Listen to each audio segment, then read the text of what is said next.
So good morning, good afternoon, good evening, good night, whenever you're listening to this. This is Madvillainy alongside TNT's lyricist, Micwise. Yeah. What's up, people? And this is a special episode of BBB Radio / Retrospect Reviews because, yeah, man, we're doing a special double feature here today.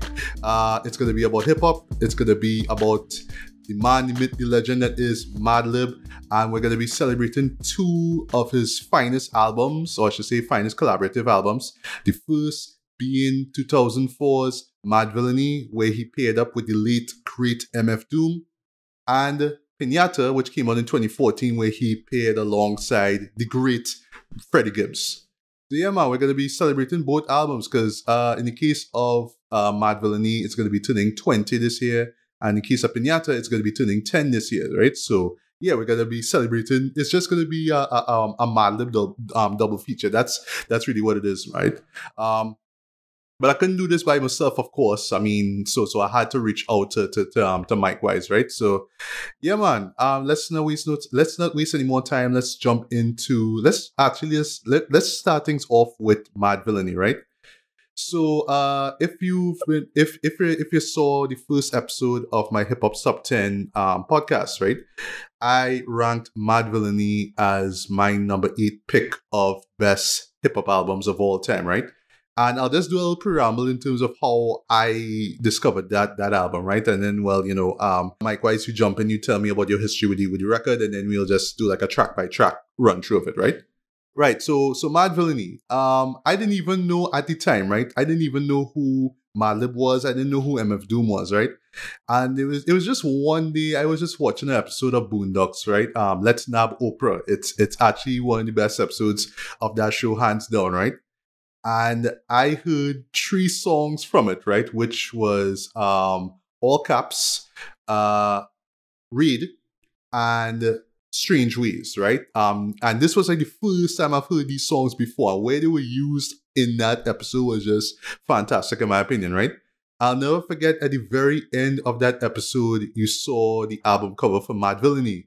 And I was like, wait, what the hell is this? This black and white thing with a guy wearing a Dr. Doom mask. I'm like, what the hell is this, right? But the funny thing is that I didn't seek out the album immediately. And I didn't go online looking it up. I just saw, oh, that's something I should kind of keep my eyes on, right? I remember like recapping that episode like years afterwards. I think it's like around 2008 to 2009, right? I think it's 2009. Because I'll never forget, I can't remember what article it was, but it was this online article talking about the 10 best hip-hop albums of the decade, right? And in addition to Slum Village's Fantastic Volume 2, which was my number 10 pick for best rap album of all time, Madvillainy was there. I was like, okay, Madvillainy, all right. I guess, okay, if for them to say this is top 10, all right, I should check it out now. And yeah, me in 2009 actually like finally listened to this thing now, and I fell in love with it. I just love the beats. I love how weird and quirky they were, and then of course MF Doom and just the way how he sounded and this kind of shit this man was talking about on these tracks here, right? And this was my introduction to both Madlib and MF Doom, because like I said before, I didn't even know who they were, right? So in the case of MF Doom, I sought out Operation Doomsday, Take Me to Your Leader, and I was introduced to his many alter egos, whether it's Victor Vaughn or King Ghidorah and all that kind of stuff. I sought out the Metal Fingers, instrumental beat tapes and all that kind of stuff. I love those. Yeah, so I just went on just went online just looking for any and every MF Doom album I could find, right? When it came to Madlib, I had to do a little bit more digging up now, and then I realized that he was very much into jazz and whatnot, right? I sought out what's the name of this album by The Unseen, which still to me, I would say as far as a solo Madlib album is my top favorite. I love that, right?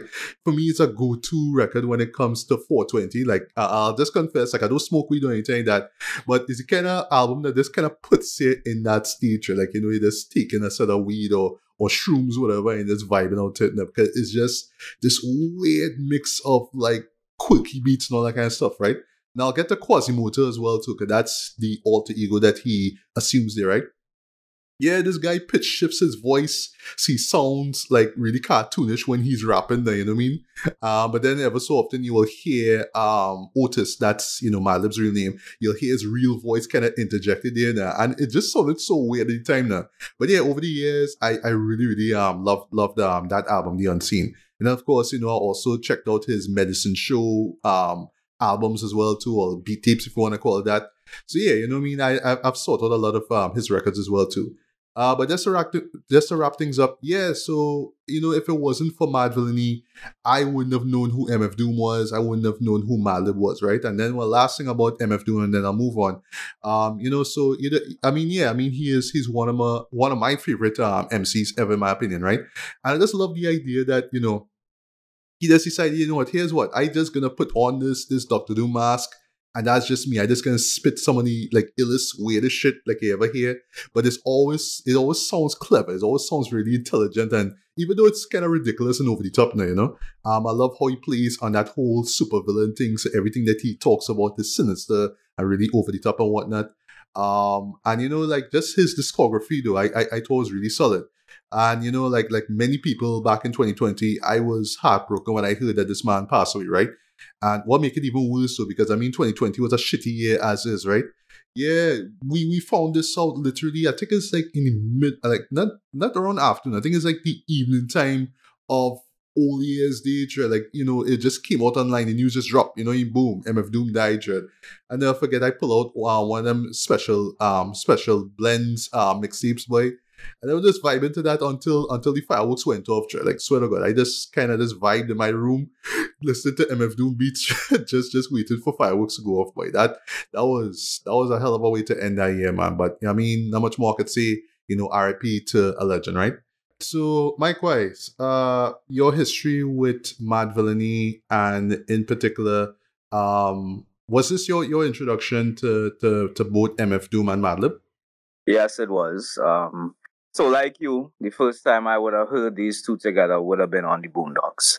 And at that time, particular year, I wasn't that internet savvy, I would say. So basically I had to like even though I heard these dope songs, it never dawned on me that I could just look it up and try to see what it was. And again, like you said, when you saw the episode, you saw the album cover at the end or something. Yeah, I did. Yeah. Well, however, I watched it. I guess I didn't stick around for the end credits, but I missed that, unfortunately. Oh well. So, to be clear, that shit only show for about 2-3 seconds before it get to the oh gosh, Sony, whoever it was, right? Yeah, it just right. flashed real quick though. It flashed real quick. Yeah. Right. So it was years later where I used to, one thing about me, I used to read a lot about just about classic albums, and I was hugely into top 10 lists and just and all sorts of articles about music or about hip hop in general, because at the time I trying to learn as much as I could about stuff that came before, stuff that's quote unquote underground.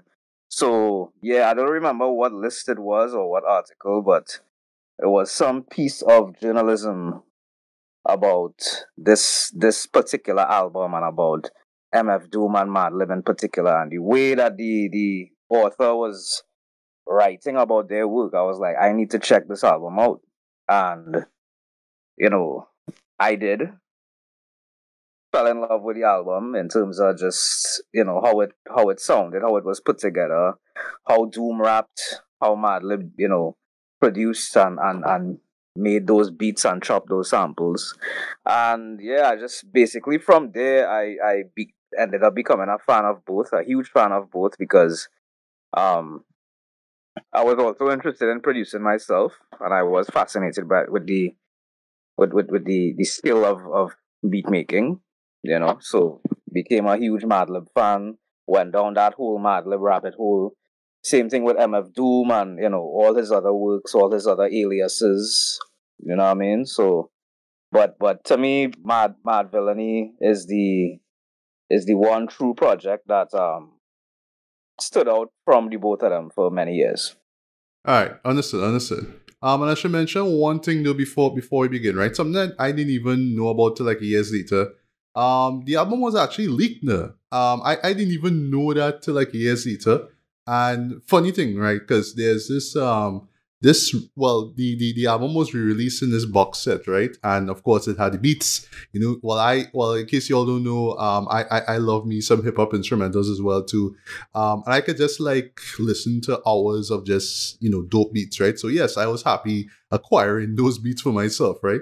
And one of the discs that they put out was that leaked version of the album, and I actually re-listened to it in preparation for this, and I would say that this, well, the official version is a much more refined version of that leaked version. The leaked version is it's not terrible. It's just kind of unpolished, right? You know, you could tell that it was just experimentation going on, just trying things out, seeing what works and whatnot.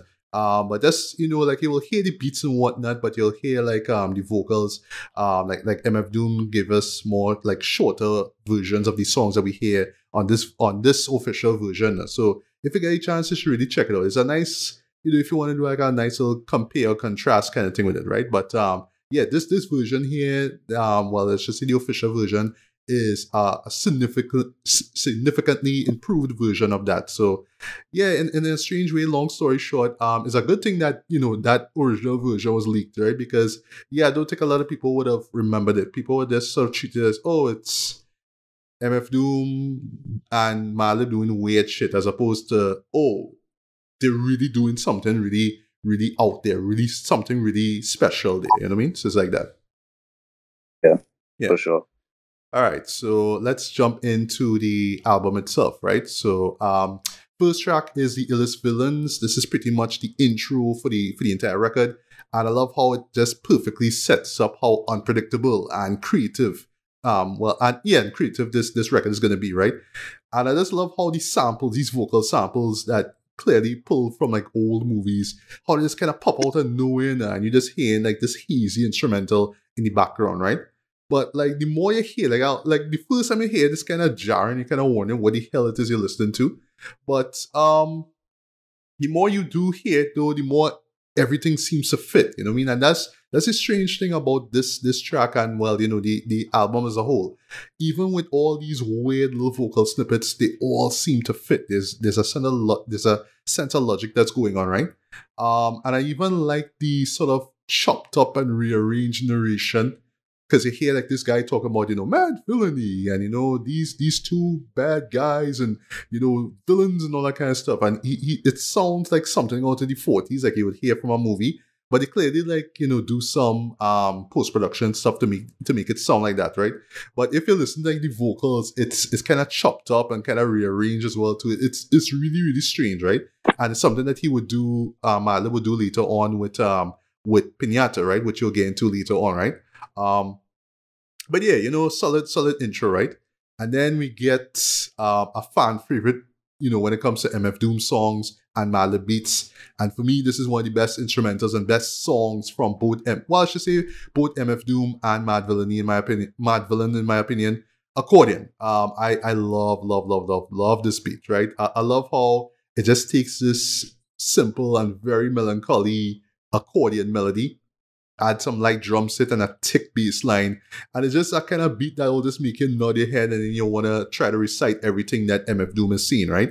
And speaking of MF Doom though, here's where he kind of establishes himself as one of the goats when it comes to like lyrical wordplay, right? Like, I just love that it's sharp and it's witty and, you know, to quote the unpredictable rhymes, right? And he even drops one of the best couplets I've ever heard in a rap song. That's why he bring his own needles and get more cheese and Doritos, Cheetos, or Fritos. I mean, name one rapper who put the words Doritos, Cheetos, and Fritos in a rap song before and after the song came out. Right? I mean, come on, like you can't do that. But what I love the most about this song here is that he's not really rapping about a particular topic. It's just this sort of stream of consciousness kind of vibe he's going with. And it may or may not have to do with the streets or the inevitability of death or someone's life being played out like an accordion. You know what I mean? It's just whatever's on his mind, but it seems to flow very well with Madlib's beat, right? So yeah, perfect song to open your record. It should be up there on everybody's like top Madlib beats and MF Doom song, right? Like if you have like a list or whatnot, right? Yeah, absolutely love this song. So yeah, Micwise, your thoughts on Illest Villains and Accordion? Right. So I just think the Illest Villains is one of the perfect ways to set the tone for the rest of the album. Because it gives you that chaotic feel, but as you said, it's chaotic, but with logic to it, you know. And I think it's the perfect way to set the tone for the album. And yeah, Accordion, as you said, no one has rapped that Fritos, Cheetos, Doritos bar before after Doom, and I can't remember anyone really sampling an accordion before Madlib, you know. So shout out to them for just being innovative, you know what I'm saying?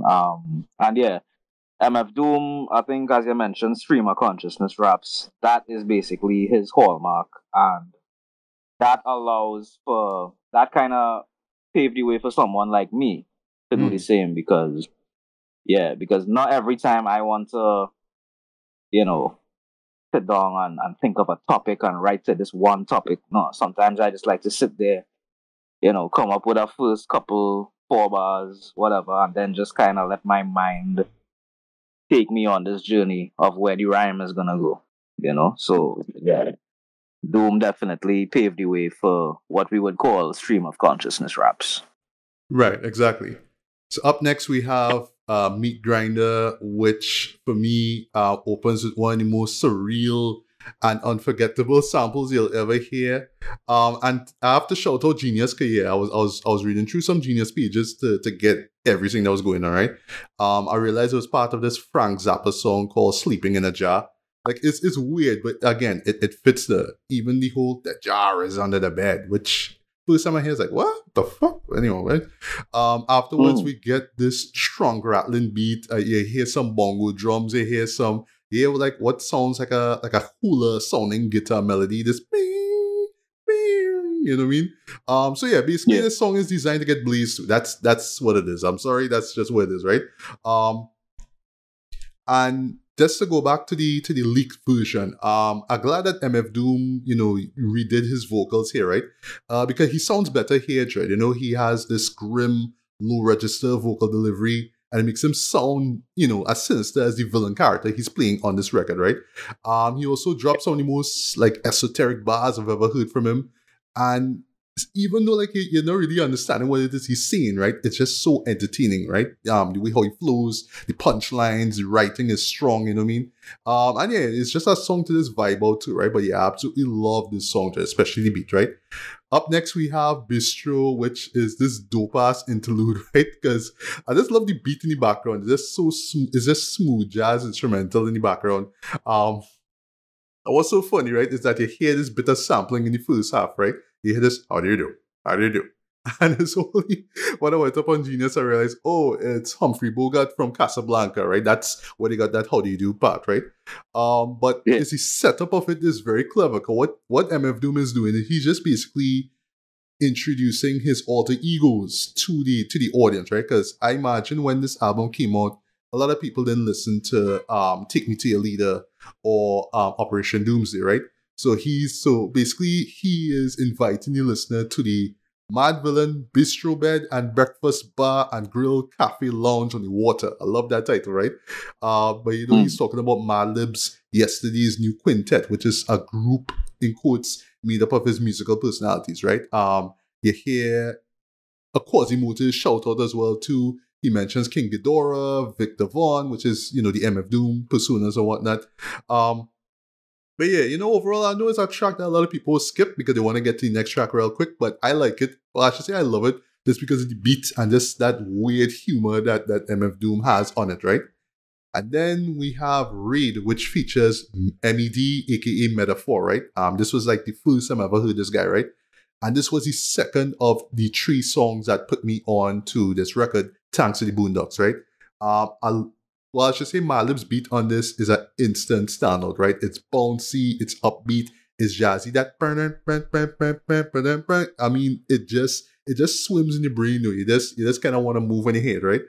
I don't know if this is like the actual, like the official video fit though, but I'll never forget there was like this video online on YouTube where it's like a bunch of clips from the 40s. I think it's from the 30s and 40s with a bunch of like just black musicians and singers and dancers. And they're just doing like you know, it's clearly like from swing music now, but they're dancing in time to the beat though. And it just fits though. It just fits in this kind of weird way, right? I love how impeccable MF Doom's flow is on this though. And even MED, he sounds great on this though. I love the energy that he put into it as well, right? But yeah, this is a great track and yeah, true album highlight in my opinion. So yeah, Micwise, your opinions on Meat Grinder, Bistro, and Raid? Yeah, great 3-track run.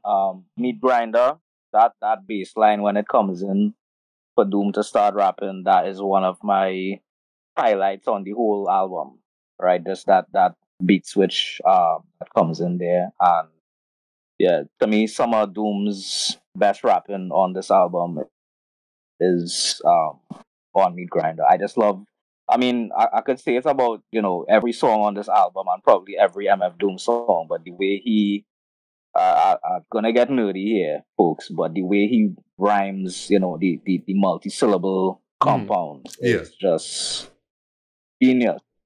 And the fact that he's doing it with such abstract subject matter is that is genius in and of itself. Like, people actually think is a cop out or a cheat, but I actually think is even more difficult to have all these abstract references and still rhyme them in a certain way. So yeah, Bistro, great instrumental interlude. Normally with albums, like, you know, I like to hear rapping. You know, but throughout this album, I'm definitely appreciative of the little interludes and stuff in between. So Bistro is no different. And yeah, Raid, one of the more interesting beats on this album, and I'll say it a lot. And yeah, MED coming in for a verse. Like, I haven't heard too much of him after this, but I thought, you know, he was impressive. And you know, Doom, again, like all throughout this album is what I would call like 5 mic raps, you know. So yeah, all in all, great song, great little 3-track run there, you know. Yeah, agreed. Up next, we have America's Most Blunted, which features Quasimoto, right? I'll get to him in a bit. Yeah, this is a 420 album, full stop, that's it, right? But I don't know, like for me, if you were to come up with a best songs about weedless, this has to be up there, right? The beat that Madlib delivers is one of the most psychedelic I've ever heard. With the electric guitar chords, the harsh drums. I love the cuts in this though. Like I geeked out when I heard, you know, it's a sample from the intro of Redman's Let's Get Dirty Dread at the beginning. I'm like, what? Like, this is where we're going. Like, you're going into your bag with this one, right? And I always loved that about Madlib. Like, he would just bring in this cut out of the blue, and it would be some song that I used to bump, like, back in the 2000s, you know what I mean? So, it's something like that, right? And this is actually the first time that we hear Madlib on this, right? So, as I said, with the unseen, he pitch shifts his voice there, you know, to do the Quasimoto persona, and then he does this weird thing where he punctuates it with his own voice, right? It's almost like if he clearing his voice in between rhymes. So, like, he'll just hear the normal voice and then he'll just go to the, you know, really don't like rational, you know what I mean? Like the way how he sounds there, right? I just love how irreverent you know, Madvillain as a whole is on this track, right? They're really not taking themselves seriously at all. You know, they're talking about how much they love weed, and why weed shouldn't be criminalized or demonized and all that kind of stuff. I even love the outro as well too, which I didn't know. You know, well, thanks to Genius, I now know is from this comedy album from this guy called Jacques Margolis, where he does this M-A-R-I-J-U, you know what I mean? It's a great way to end that record, to end that track off, in my opinion. But yeah, I mean, superb track. It gets you bouncy, and yeah, again, it's a 420 anthem, true and true, right? Speaking of instrumental interludes, right? So, you know, a lot of people just want to get to the rap, and I understand that, right? But for me, Sick Fit, that comes after America's Most Blunted, is badass in my opinion, right? Like it sounds like something out of like a martial arts movie or a video game. In particular, it sounds like a video game, right? It's pretty much like the perfect entrance music for some guy coming in to beat a guy, like, you know, like Street Fighter. Nah. It gives me something like something of a Street Fighter kind of vibe. Like this is the kind of music a character will walk into, you know what I mean, and then sort of kick ass, right? But yeah, I mean, I don't know what you, but I fucks with this beat, right? And last track I'll talk about and then I'll pause is Rainbows. You mentioned the term off kilter. This to me is one of the most off kilter tracks, right? And there's a few more coming up, right? Which I'll get into. What makes this so off kilter though is that MF Doom is singing throughout the entirety of the song, right? And Madlib gives us, all right, so pretty much the best way I could sum this track up is noirish. That's the best way I could describe it. Madlib's beat is jazzy and it's nocturnal, but it sounds like something out of some like gangster film from the 40s or 50s, right? And Doom comes with these grimy bars, you know, in relation to what we heard from him before, right? I talk about like getting rid of snitches and, you know, people talking shit behind the back. You know, very much like, you know, again, like an old school crime flick, right? But yeah, overall great track though, and I like that it just sort of cool things down. How cools things down, sorry, after, you know, what we got with America's Most Blunted and Sick Fit, right? But yeah, Micwise, your thoughts on America's Most Blunted, Sick Fit, and Rainbows. Yeah, again, three dope songs. Love hearing Quasimoto on this is always a joy to hear. You know, Madlib actually spit some bars in that high-pitched voice. Is always a good time. And yeah, you know, Doom does his thing as well. Great song. I'm also a non-smoker, but I do appreciate the vibes. I love a good weed tune as much as anyone, as much as any smoker, I think. You know, so America's Most Blunted, definitely a highlight. And I mean, to me, that's one of the best titles for a weed tune. Would you agree? Oh yeah, totally, yeah. America's Most Blunted, like, yeah, that is dope as hell. Mm-hmm. And Sick Fit is a sick instrumental, like that. That's something I would want to rap on myself, you know. So yeah, definitely appreciate that particular interlude. And yeah, Rainbows is a nice change of pace for MF Doom, giving us some vocals, you know, some harmonies. So yeah, nice little change of pace. But all in all, like everything feels, it doesn't feel out of place. You know, it does feel in character for both Doom and Madlib. And one thing I need to mention too, I think when you're talking about, because a lot of producers do use like little random vocal samples from random movies and random speeches and random songs and stuff. I think Madlib is the best at finding those. The most the most pure, you know, the most obscure. And if we're talking about pure obscurity, Madlib is the best at finding those. You know, so yeah. Agreed. Yeah. On the subject of rainbows, right? Just one last instance of that, right? I was looking for the video because I know I saw it somewhere, right? But for the life of me, I couldn't find it, or maybe it's in the middle of an existing video.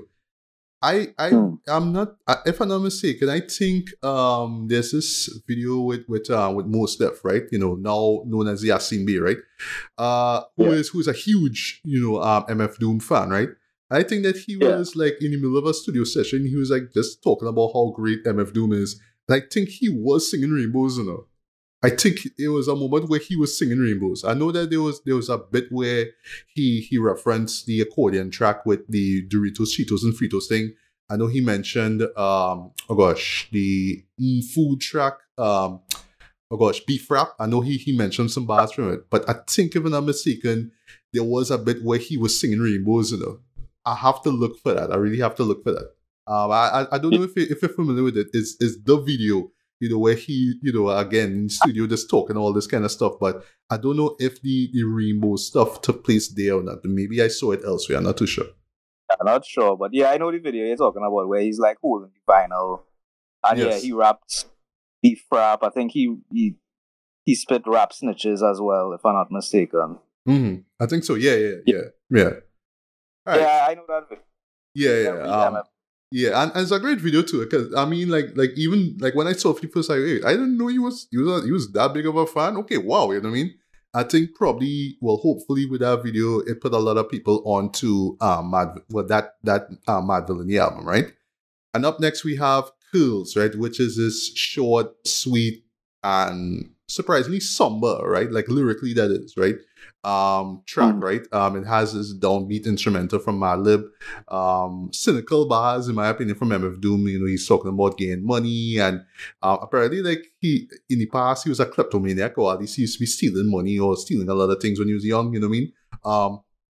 But I love, like, in terms of track sequencing, right? How it comes right after Rainbows. Because Rainbows have this kind of Noirish kind of vibe to it, and then this one kind of smooth things out just a little bit more, you know what I mean? So I really, really dig that.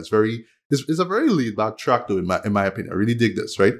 Up next we have Do Not Fire. This is another instrumental interlude. So you see, like how I said earlier with Sick Fit, how it has a video game feel to it. But yeah, this one, you actually hear video game vocal samples, so I'm assuming it's from Street Fighter 2. Okay, you hear like some Chun-Li, you hear some oh gosh, you hear Dalsum Yoga Fire, and you hear some, you know what I mean? You hear that kind of stuff. I even dig the warped kind of exotic production that you hear in the background, right? But, you know, for me, I don't skip anything on this album, but I can imagine some people like, yeah, let me just move on, right? So, but it's like that. And we have Money Folder, which to me, well, actually, in addition to being an album single, is a true highlight on this record, right? I love the 80s inspired kind of boom bap kind of beat that Madlib delivers with the dusty drums and the wobbly keyboards. And I love even that whole jazz sample interlude that you get to. And fun fact, on the leaked version, it goes on for much longer. It goes on for like about a minute, right? This one is about 20 seconds, but on the original version, it went on for like about a minute, and then it just goes on, right? I just love how cocky MF Doom sounds on this track. You know what I mean? He's just exuding tons of bravado on this track, right? And then, well, for me, he delivers some of his most memorable and quotable bars on this album. And I even appreciate the long outro, if you will. So like when he like finishes his raps, you know, you just hear the beat just kind of play out a little bit longer. Lastly, on the single version, you actually hear that beat play out again, like for about a minute or so, right? It just plays on for a lot longer than you hear on the album version, right? But yeah, absolutely love Money Folder. So yeah, Micwise, your thoughts on Curls, Do Not Fire, and Money Folder? Yeah, I do love the change of pace in terms of subject matter for Curls. It definitely does stand out. And yeah, love the lovely beats, lovely production that Madlib provided. Do Not Fire. I don't really skip anything on this album, but I could see, you know, people would. I know people do skip it, and I don't. You know, I don't berate them too much for that. But I personally don't skip it. I actually dig it. And Money Folder, yeah, Doom in rare form again, and it is one of the standout songs for me because this beat feels like much more traditional boom bap than basically anything we would hear on this album, or even from Madlib in general, because his production is usually so off kilter. You know, it's dope to see that. Yeah, Madlib can do that 90s inspired like type of drums. You know, over a sample. You know, so yeah, Money Folder is definitely a highlight because one, it's a great track, and two, it does stand out from the rest, in my opinion. Right. So speaking of off kilter again, boy, I have to talk for a bit about Shadows of Tomorrow, right? Which features Quas, right? Not so much Quasimodo, but Quas, right? This is a solo track and the only solo track with Madlib, right? And for me, it's one that still resonates with me, right? It is the strangest track on this album, though, but for me, it's a pure example of Madlib's creativity, right? He pretty much recites in this song pattern. It's pretty much a part of the philosophical teachings of the late great Sun Ra, right? Who was an abstract jazz musician. He was a filmmaker. He made this pretty weird film in the mid-70s called Space is a Place, and you actually hear two samples from it in the middle and the end of this track here, right? The movie itself is on YouTube. Check it out. But yeah, it's some high man shit, right? But it's great. I love how immersive the beat is. It has a sort of like a breakbeat style kind of drum pattern, and it has this like flourish, like musical flourish, and it sounds like almost from this Indian instrument. I'm not sure what instrument it is to begin with, right? On the first verse, Madlib does the Quasimodo voicing, and then in the other one, he uses his own voice, right? But for me, it's the lyrics that always stuck with me, because it's pretty much articulating this concept that we should really accept that the past is indeed the past and we can't do anything about it. We just have to learn from it. We have to embrace our present and look forward to the experiences that tomorrow brings, good or bad, right? Admittedly, right, it does sound like it's the same point being repeated over and over, but to me, I feel like each bar, like there's something distinct about each and every bar, right? Even when you hear, today is a shadow of yesterday, or whatever it is, right? Like it sounds like every line has some kind of meaning, right? Or maybe it's just to, drive the point home a little bit more, right? So, in short, right, even though I'm not big into philosophy, right, but the mere fact that a man like Madlib decide, on this particular album, I am going to talk about philosophy. I'm going to talk about existentialism, dread. That is admirable to me, right? It's not going to be for everyone, and it's just weird and abnormal, right? But it's a special song, and again, it just shows Madlib's creativity, dread, from beginning to end. So yeah, I love this song. I love this song. Yeah. Any thoughts on well, before we get to that track, Shadows of Tomorrow. Right. So first of all, the instrumental is actually, funny enough, one of my favorite beats on the album. Something about it just gets me going. I would have liked to hear Doom rap on this beat just purely as a fan, but it does work well as an interlude. This is one that I do not skip. And now that you mentioned where you say the sample came from, the movie, what was the name of the movie? Oh, it's called Space is the Place. Space is the Place. Something. Yeah, it's early Afrofuturist. That's the best way to sum it. It's an Afrofuturist movie.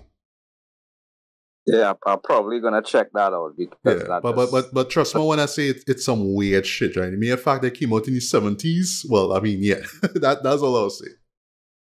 Yeah. I do think I'll check it out. Also, sorry to cut you there. Fun fact. Yeah, I dig it. The Alchemist actually sampled. Oh yeah, shout out to the Alchemist as well, right?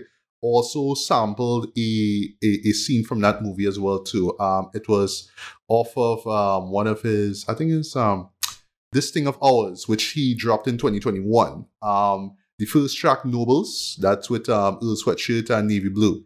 The end of that has a vocal sample from that same movie. Like I was like, hey, I know that clip. Okay, that's cool. And yeah, I mean, again, shout out to Alchemist. You could tell that I don't want to say that Alchemist is inspired by Madlib, but yeah, they on the same boat when it comes to really weird, psychedelic, and just unique beats. You know what I mean? So yeah, like I definitely do have to check out that movie. So yeah, I do love Shadows of Tomorrow, and yeah, I like the fact that he did go so deep into like philosophy and this whole type of existential, topic now. That is something that I'm definitely interested in. I haven't like delved deep as I want to into it, but yeah, it's something that I do want to get more into as time goes on. All right, nice. So up next we have Operation Lifesaver, aka Mintus, and I'll confess this was a song that I didn't really get to like years later on. I just used to hear the beat and just kind of go for what MF Doom was saying and thought it was it's still funny to me, but I didn't really get what was going on until like years later. So yeah, I mean, MF Doom come back from his smoke break and he's just kind of recounting this incident where he just went on his date with this fine chick who has bad breath, right? I love how Madlib's production has this kind of spacey, kind of 80s R&B vibe to it though, especially with the synths, those you know what I mean? Very 80s inspired, right? I always felt like the opening to MF's Doom verse is hilarious, where he says, "Wow, it caught me off guard. I went to breathe out, but then she made me cough hard." They hear him cough in the background, they, you know what I mean? That does always crack me up every time I hear that, right? And basically the premise is just he's trying to figure out how to freshen her breath, right? There's a moment where he considers spiking her drink with juicy fruit gum, which is weird. But yeah, I mean, in the end of the day, it's silly, it's simple, but, you know, it kind of gets things back on track, you know, after the psychedelic vibe of Shadows of Tomorrow, right? Up next, we have Figaro. Top one of what I would say as far as like top 5 songs of this record here. Yeah, this is up there for me, right? I love the jazz sample that opens this track. This I don't know the name of the song, you know, but like True Genius. But like when I went back up there, it's gone. So I was like, where is it? Because I know I heard the song before, right? But yeah, the beat that follows though is one of my favorites. It has this woozy vibe to just right? I love the cymbals and how they just clash with the guitar melody. It gives it this sort of hypnotic feel to it, right? And I just also love how Doom approaches this track, right? Very low-key, very hypnotic vocal delivery, right? Of course, you know, Doom always finds the best ways to open his verses. So in this one, he says, "The rest is empty with no brain, but the clever nerd, the best MC with no chain you ever heard." That to me sums up MF Doom in a nutshell. That is MF Doom. They'll just circle those 2 bars, right? And from a lyrical standpoint, there's so much quotables on this, right? So one of my favorites is, I'll try not to butcher it, right? "It's too hot to handle. You got blue sandals. Who shut you? Who got you? New spots to vandal. Do not stand still. Boast your skills. Close but no krills. Toast for pound nils. Post no bills. Coast to coast. Joe Schmo's flows ill. Go chill. Not supposed to overdose. No dose pills." I mean, blah, like MF Doom just snap on this track. I mean, seriously, right? But yeah, love this track, and to me, this kind of sums up Doom as one of rap's greatest wordsmiths. And I'll stop with Hardcore Hustle, which is performed by Wild Child. I've never heard Wild Child before or after this album, but I thought that his performance was pretty solid here. The beat in the background is dope too. It has this familiarish sample. I found out where it's from. It's from a Diana Ross, the Supremes, and the Temptations song. Yeah, for some reason, they just came together and did this, right? But I'm talking about that. That's what I'm talking about. Like, I heard that before, right?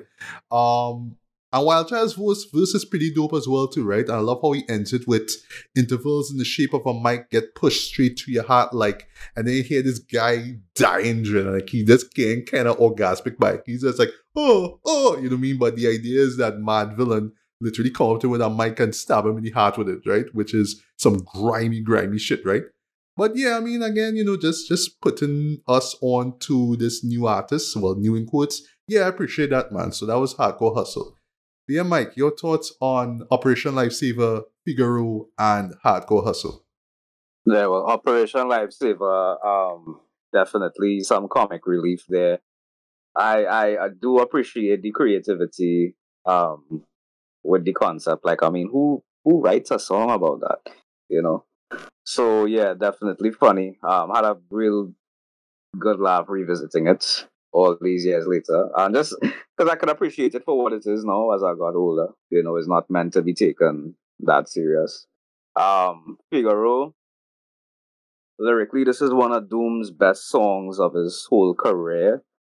I actually was gonna quote that line, that best MC with no chain as you ever heard, because yeah, that does sum up Doom so well. And there's a great video, and there's a few MF Doom videos like this, but there's a great video. I forgot what YouTube channel it was, but you could just search.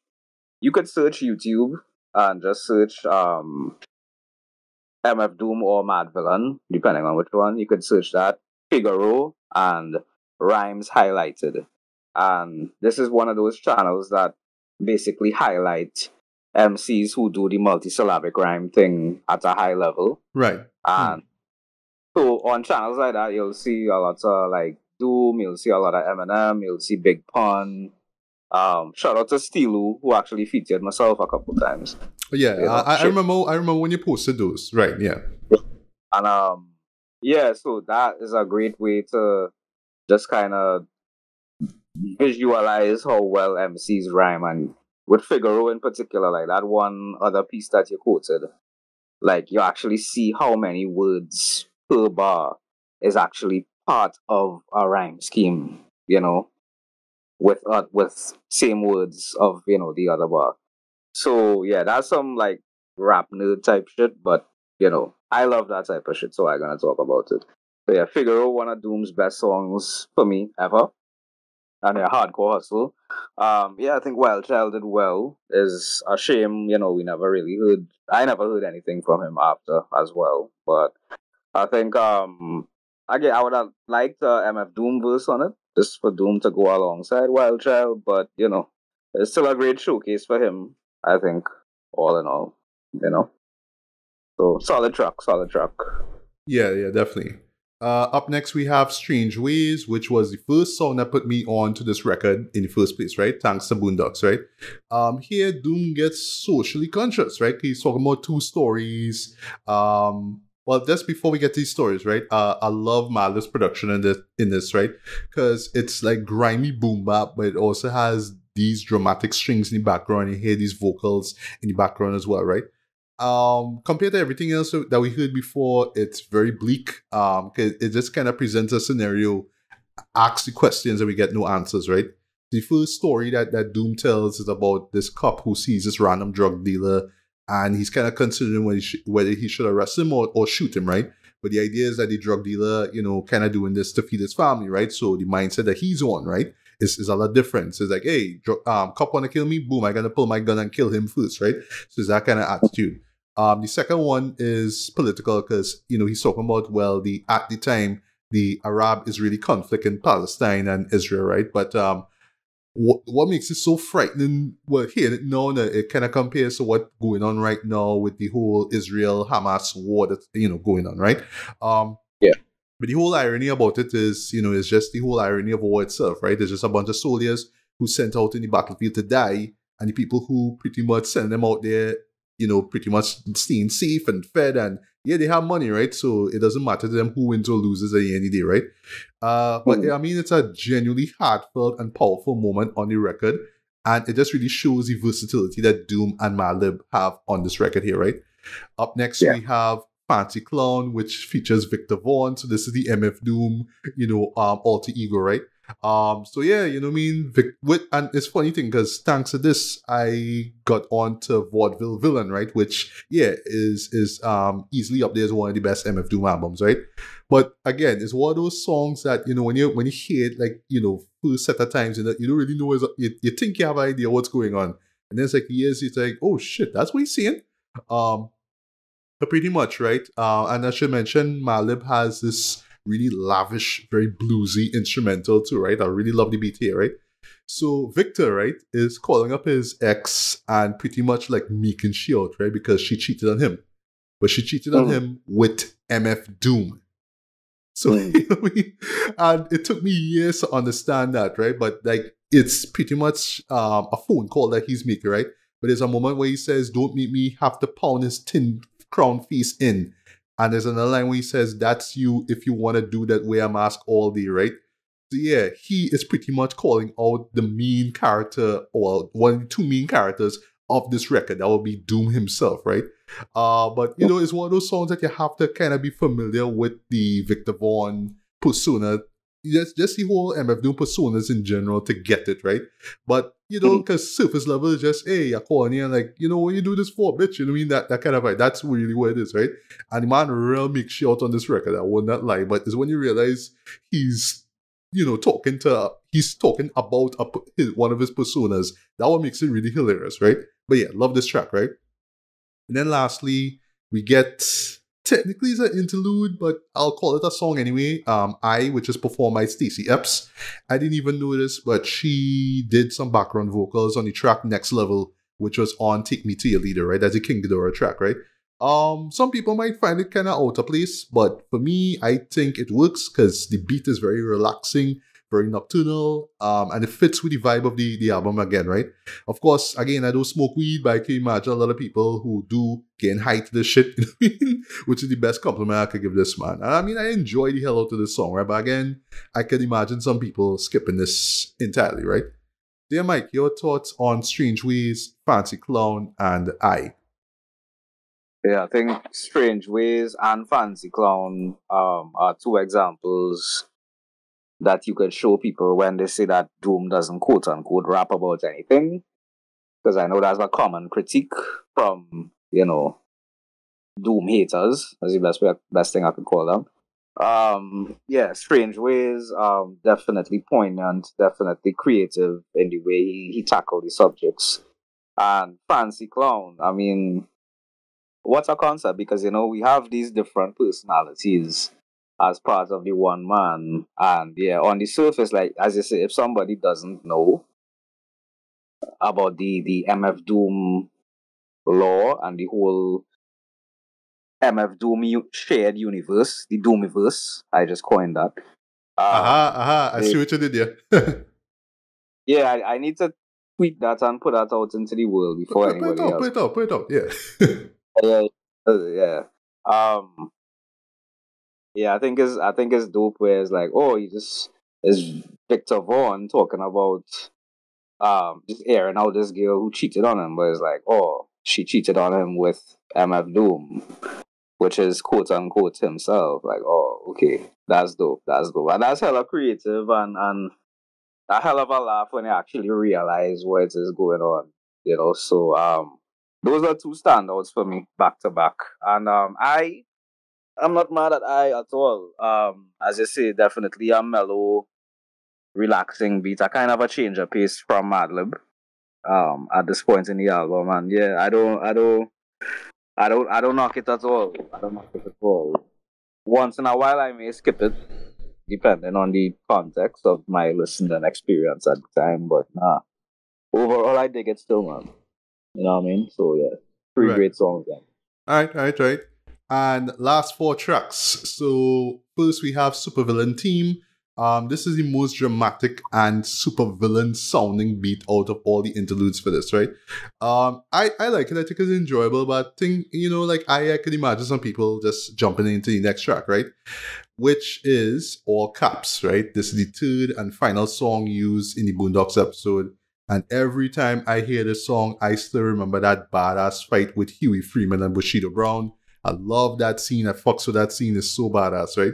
But yeah, outside of that, this is the best song on this album, at least in my opinion, right?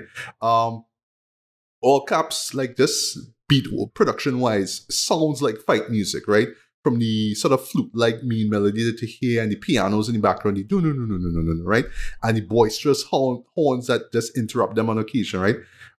Lyrically, Doom delivers the best vocals on this album. Yes, I said the best vocals, best bars on this album, period, right? And yeah, I mean, this is the best song on this record, in my opinion. It has a lot of character, a lot of braggadocio in it as well. And he's just literally commanding your respect, right? While he is intimidating you with his flows on this beat, right? And for me, it has the best closing line of any song on this record. Madman never go like snot bubbles. I mean, that real hard. I love that, right? Yeah, so I mean, favorite song. For me, this is like top 3 as far as Doom and Madvillain songs go, right? And I'll just make this last quote and then I'll move on. It's ugly, like look at you, it's a damn shame. Just remember all caps when you spell the man name. See no more. I love that. Yeah. Up next, we have Great Day. And, this is like the album wind down track, right? This is like, all right, album, we have to leave, you know what I mean? So let me just kind of wrap things up. And for me, right, this is like Madlib delivers like the jazziest beat on this, right? And I mean, I know we don't have this in Trinidad, right? But it has this elevator music vibe to it, you know what I mean? Like it's just there and just like relaxing to it, right? And again, Doom with these stream of consciousness flows, right? I just love that this is the approach he goes with his beat, and he's just talking all kind of shit, but it fits, right? And even if you don't care about what he's talking about, you don't understand it clearly. He's just having a blast in this dread. You know, he just packs his verse with so much wit and humor, right? So yeah, absolutely love this, right? And we started off with the perfect song, and now the album is gonna end with a perfect song, right? So I would say Accordion, All Caps, and this track here, Rhinestone Cowboy, are my top 3 favorite tracks on this album, right? But I mean, this to me is a perfect album closer, right? Everything about it I love, right? The instrumental is just masterfully produced, in my opinion, right? I love how it blends this sort of subdued R&B vocal chop in the background. And you hear the sit lead that just kind of pops up and just kind of dominates it and then kind of dies a little bit and then comes back up again, right? And I don't know, like something about it just gives everything like this sense of closure. Like, in other words, like you've been watching, you know, this performance, right? And this is literally the last song, right? So this is MF Doom and Madlib just going out with a bang, basically. And this is how it sounds, right? And even Doom himself kind of sounds energized by the beat, right? So even though he's doing the stream of consciousness thing, he's still like kind of feeding off the vibe of, all right, this is the last hurrah. You know what I mean? The crowd is cheering. They actually hear applause throughout this about this track throughout this track as well. I love that. Halfway, well, when he does the first verse, you know, you hear any applause. He's like, no, enough, and then he just goes on again, right? And yeah, I mean, and even, you know, the little outro that they do where the narrator from the beginning kind of shows back up, and you know, he's doing this sort of summary about who these villains are. And by the way, points for that organ music in the background, like it sounds like it's from some old movie. But it fits, and just the way how they mix it now with his vocals sound perfect, in my opinion, right? And he just drops so much great bars in this, right? So I'll just quote one and then I'll stop here, right? Again, the way how he opens his verses, though, he opens the song I love, right? Hold the cold one like he hold a old gun, like he hold a microphone and stole the show for fun. Or four for ransom, flows is handsome, O's in tandem, anthem, random, tantrum. I mean, again, I love it. So yeah, perfect album closer, right? So yeah, before I get to my final thoughts on this record here, thoughts on Supervillain Team, All Caps, Great Day, and Rhinestone Cowboy. Yeah, Supervillain Team, just musically a great summation of who these villains are. You know, this is definitely an interlude I don't skip. All Caps. So I don't think these are the best bars that Doom has. They're certainly up there. I don't think these are the best bars, like lyrically. But I think this is the best song on the album. There is a rival, I think, because I kind of go back and forth, but I could see someone saying this is like the best song on the album, and I could even see this being the best song of MF Doom's career. Like there is a argument I think to be had there. I think this is like, if you want someone to Doom, I think this is the perfect first song to send to someone. Yes. But if it's not the quote unquote best song, I think this is a good, you know, opener to like open up someone's ears to MF Doom. Agreed. You know. And it's great too because there's a video. Is that the official video? Or is that something like an unofficial thing someone put together? But there is a video. It's the official video. I know what you're talking about. It's the sort of comic book style thing, and it's MF Doom who looks shockingly big, you know what I mean, with the mask on, and he's, you know, doing some dastardly deeds, right? But yeah, that's the official video. Right. I think like if you want to get someone into Doom, just show them the video, let them take in the bars. All caps when you spell the man name, yo. For real. Nah, man. Great Day. Nice little change of pace. Very jazzy. This is really a wind down moment that I appreciate a lot. But yeah, I don't think you could end the album with that, because to me, the other rival that All Caps has in terms of being the best song on the album is the closer, Rhinestone Cowboy. All right. And I think this Rhinestone Cowboy is actually my favorite instrumental on the album.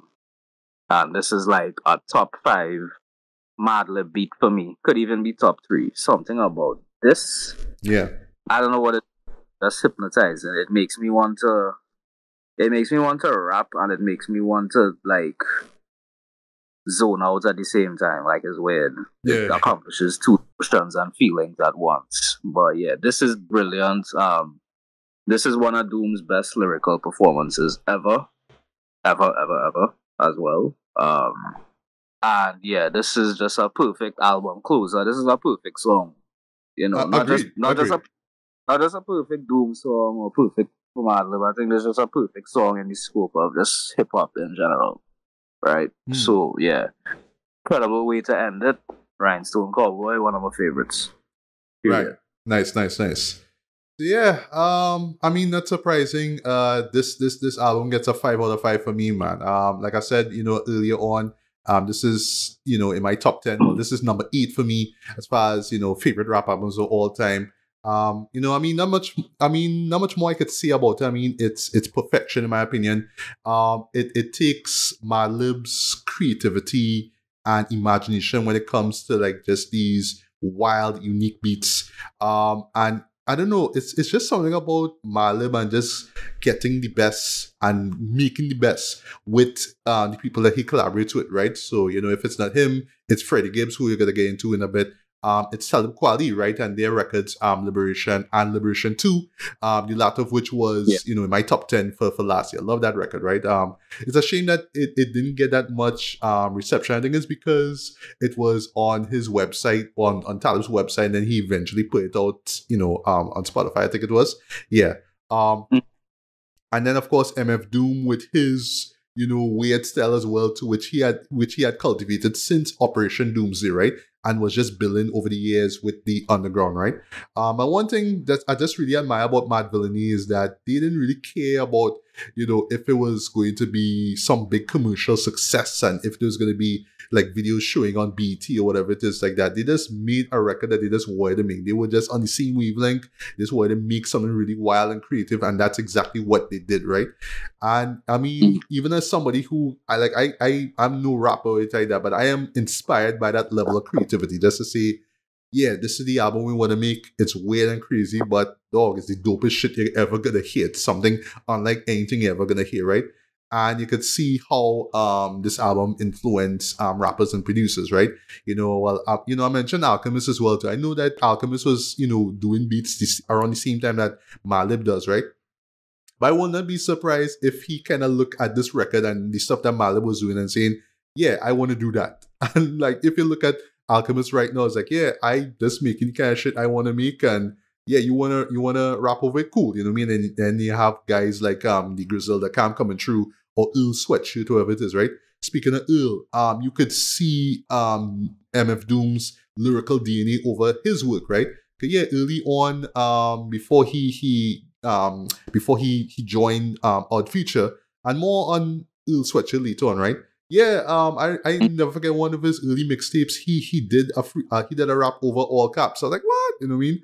And even up to this day, like the way how he raps that esoteric flow, it owes a lot to MF Doom. And I know for sure that Madvillainy was probably the genesis behind his rap style, right? And his production style as well too. You have to remember he's a producer as well, right?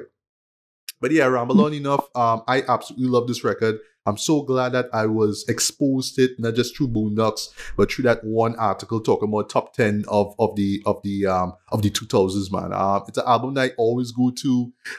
It's so much quotables, just great lyrical and musical moments, and sampling moments as well too. Even if it's just, where did that sample come from? This movie? Okay, I want to see this movie now, right?